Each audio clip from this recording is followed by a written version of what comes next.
Welcome back. If you're just joining us, you're watching Daily Politics on Trust TV. Do well to follow us across all our social media platforms on Facebook, Twitter, and also watch us live on YouTube.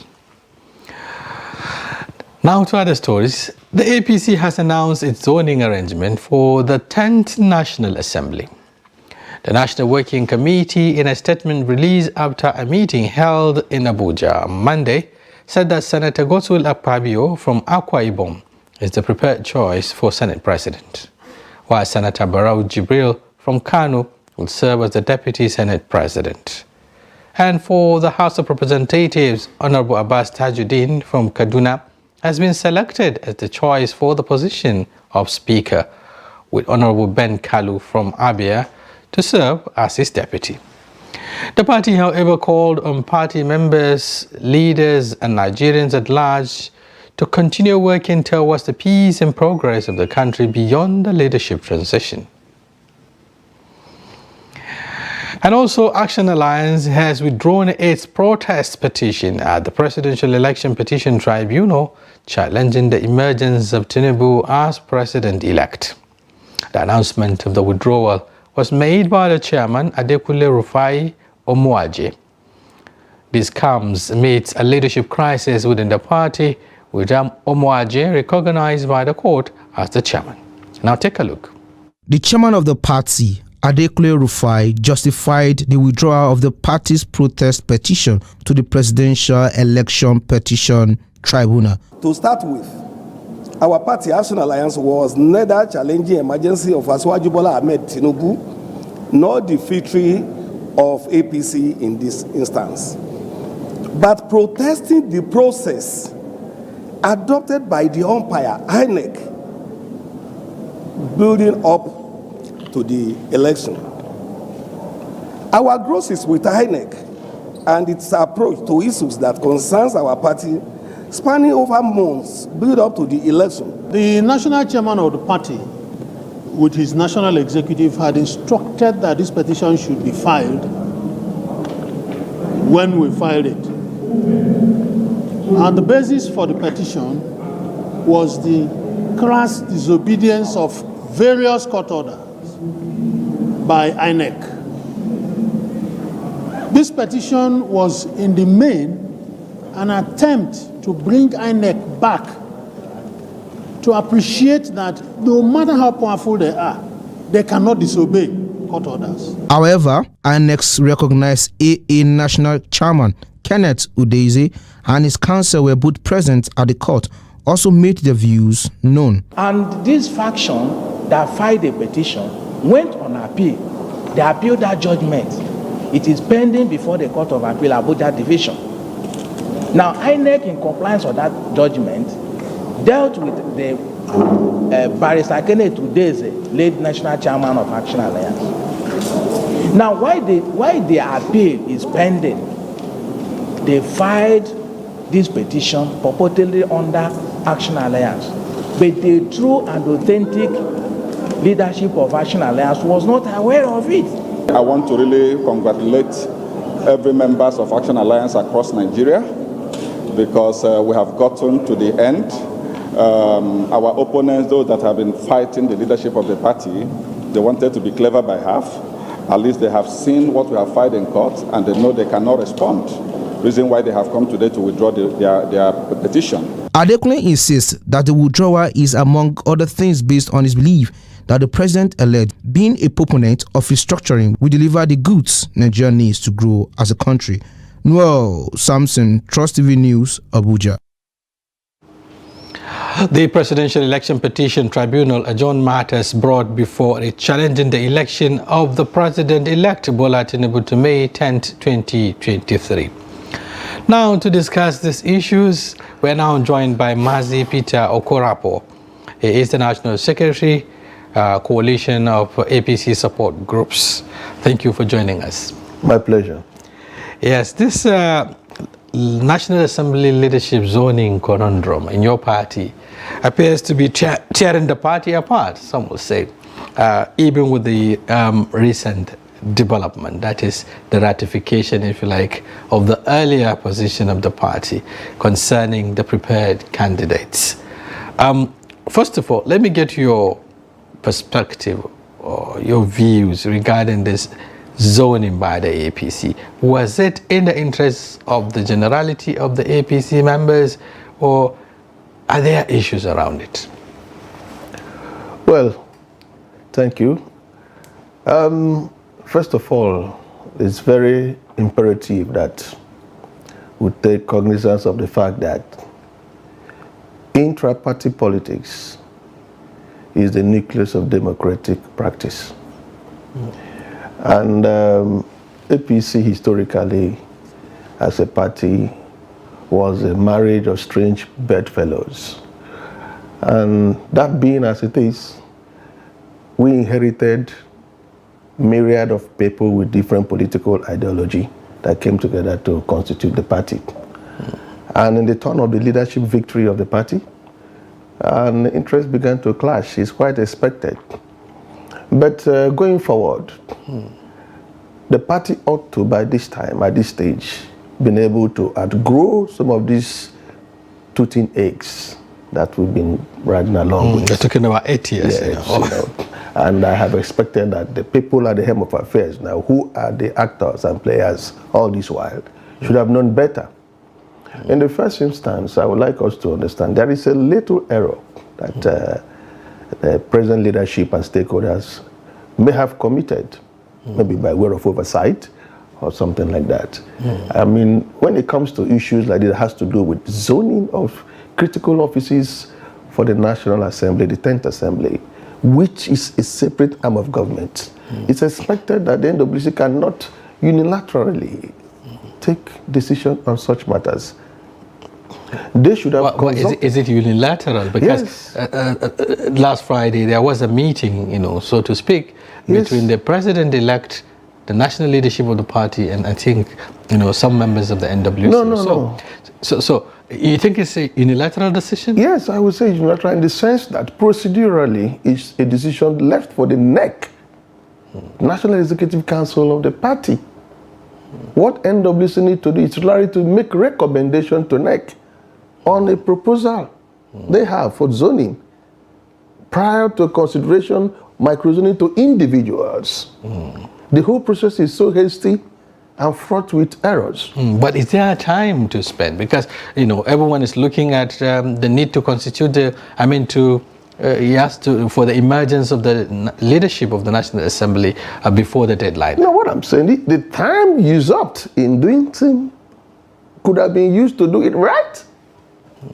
That same time you're using to do it now wrongly. But the party's national chairman keep talking about wider consultation. He did mention that the party has been carrying everyone along to ensure that everyone is on the same page with it with regards to this zoning arrangement. No, what I'm talking about is constituted authority, not consultation, private discussion with people here and there. Constituted authority like the National Executive Council of the party, committee of the party, which is the highest decision-making body prior to the National Convention of the party. Issues like this should have been referred after your consultations, your meetings here and there. You refer to the National Executive Council for proper ratification to say that this is the decision of the party. Is there anything wrong, perhaps, with the candidates put forward by the party, or what is the grievances, entirely? Well, you see, there is merriment when there is diversity, and when you close decision from the authorities that are empowered to take that decision, fundamental errors leads to wider error. Yes, they could have made a choice, but you can see that the choice they made had no alternative. It's a pinpoint recommendation. Is it an imposition now? Yes, you say we want this person. You didn't say let's choose from these persons. Are there persons that are interested? But the issue is not whether you choose this person or you zone to this person. I, as a person, I think the primary issue should be competence, experience, character. We are in an era where Nigerians are calling for credibility and integrity. It should guide our choice of who becomes a principal officer of the 10th Assembly, no matter the office in question. Looking at the people in question, Senator Godswill Akpabio, happens to be also a ranking member of the Senate. Enjoys some sort of, support also of the senators elect and perhaps existing senators and so on. Senator Barrow Jibril, who happens to come from Kano, is also another ranking senator. Has gone through, all the rudiments, if you like, and understanding the National Assembly, the Senate in particular. Do you have issues around these candidates? Yes, the issues I have is this. You have other agitators, you have other interested party. You have not harmonized the various agitators for these various offices together. And you have not compared them. You have not thrown them for criticism. You have not looked at their performances in the past. You have not looked at their experience. You have not even looked at the challenging credibility questions around them, which are in the public domain, which I think should guide our choice of who becomes. I am quite aware that there are a lot of resistance to the issues and decisions being taken so far because of this paramount mistake that have been made. Yeah, looking at the resistance, coming within factions, if you like, emerge, or groupings emerge along the lines of those interested in the leadership positions.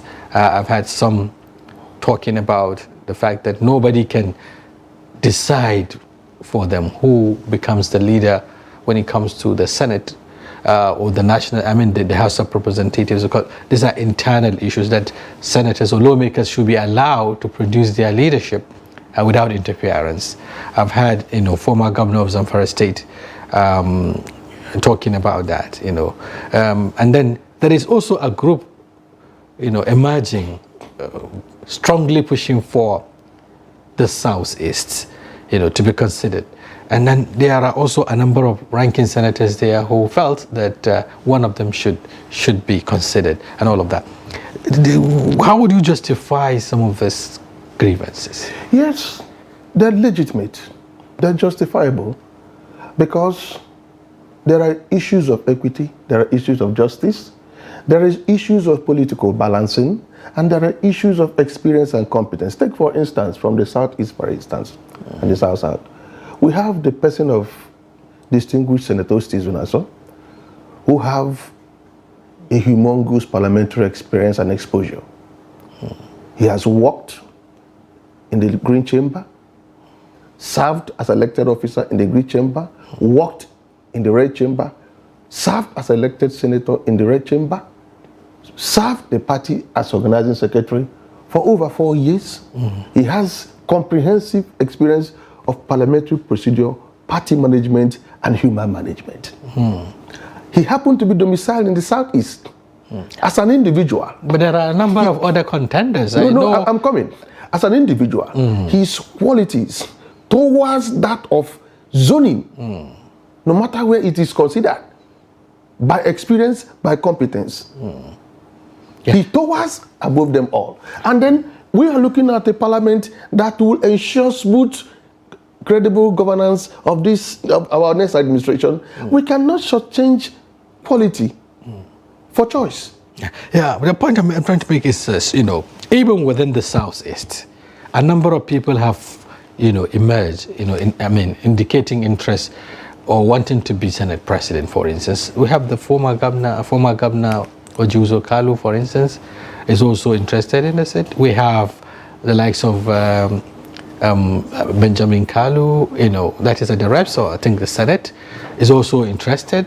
So a number of people, that seems not to be harmony, even within the caucus, in the Southeast, with regards to who to present.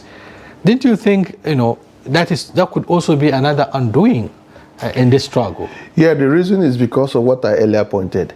Had the party recommended a zoning to the National Executive Committee, which houses a wider spectrum of stakeholders from all the zones, they would have been privy to what they got by zoning. They would have laid their arguments at the floor of the highest decision-making body of the party. When that is done, you go home that this is what you got for your zone. You won't see somebody coming for a speakership position and another person coming for a senior position if that had been done. They were laying the horse before the cart. It's a procedural error. Okay, but some would say, and I was thinking that people like Adams Oshomole, having been privileged to interface with the party administration, should have learned and borrowed some wisdom. But some would say, you know, the president-elect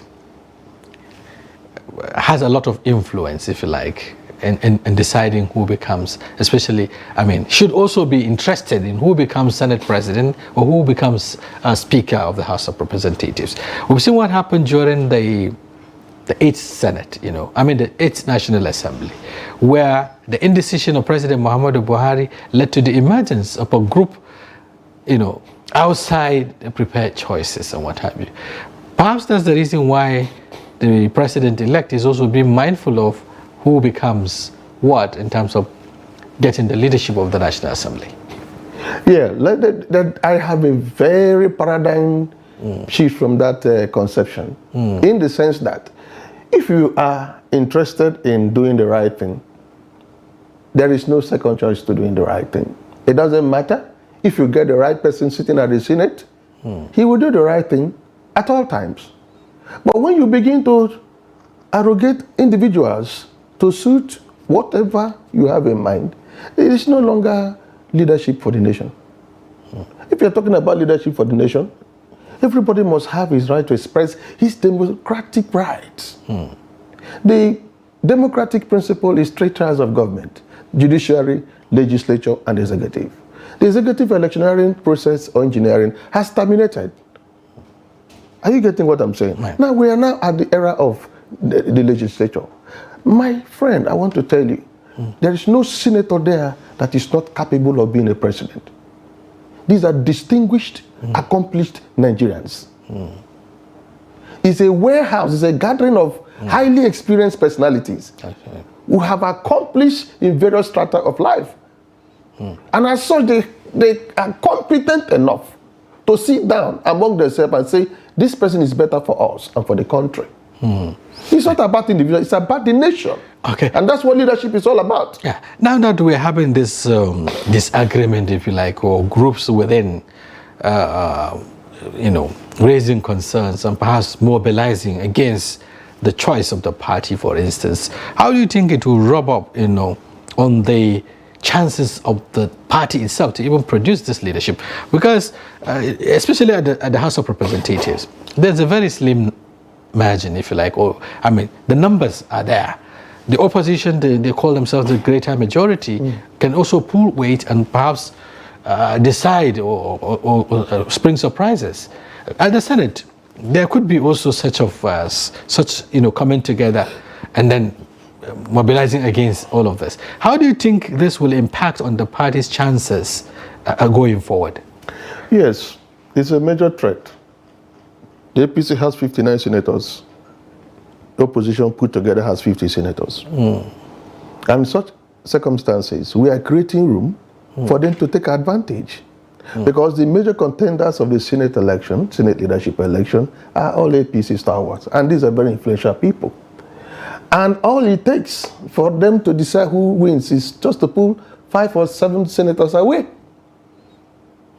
which is very possible. Any of the major contenders can pull 7 senators away. And if that does, with alliance with the opposition, I mean, we lose the control of the Senate as per party. So how do you think the party and the president-elect can resolve this, you know, if you like, stalemate? No, the way I see it is that nothing is too late. I am very glad it started on time, so that if there are pending issues, it can be rectified or sorted out along the line before the day of inauguration of the 10th Assembly. And our president is a democratic personnel. And as such, he will want to show and prove that he is such by allowing a populist view to prevail.